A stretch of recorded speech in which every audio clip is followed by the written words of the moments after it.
Hello， 大家好，今日要製作一個蘇拉威西礦物鹽 8.5 嘅溶解桶。我用嘅呢個桶已經有排氣閥，溶解鹽需要二氧化碳，所以需要開一個進氣孔。進氣孔嘅連通需要用到呢種電纜防水接頭，就喺桶蓋上面開孔，要開2個，因為我仲想喺桶裏面加一個水泵。溶解鹽嘅時候開啟水循環，可以將二氧化碳充分同水接觸，礦物鹽亦都無法喺水桶底沉澱。呢一個係桶蓋嘅排氣閥，內部壓力足夠就會自動排氣。我買嘅防水接頭係 M12 規格，鎖線範圍係4到8毫米。開孔就用到呢一個寶塔型嘅鑽頭。我製作嘅呢個溶解桶有4大優點。第一，冚蓋之後佢就形成一個內部密封嘅環境，衝入二氧化碳形成一定嘅內壓，內壓加速鹽嘅溶解。第二，有水循環。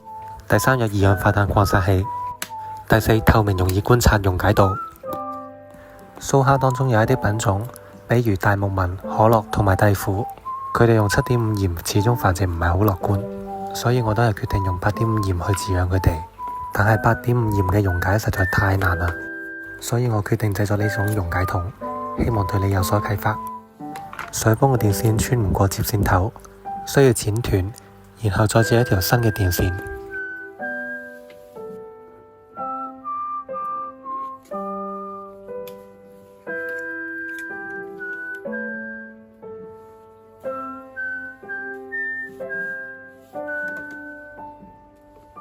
要接一段熱縮管，呢一個係防水嘅關鍵，亦都係接線頭咬緊電線嘅關鍵。接線我冇焊接，只係用電工膠布纏住。接好線之後，套上熱縮管。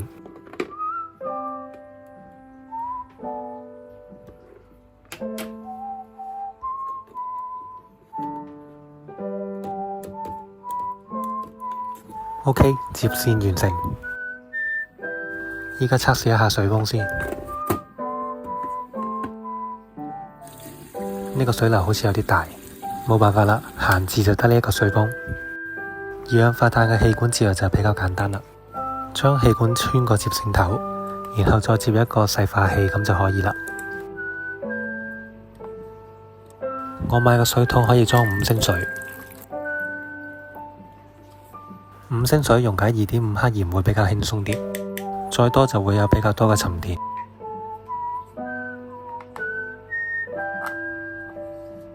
二氧化碳控制每秒2到3泡，衝入嘅二氧化碳會變成碳酸，從而溶解礦物鹽。啟動水循環，溶解桶完美運行。1晚時間，鹽已經溶解完成。如果你有興趣，都可以自己製作呢個工具。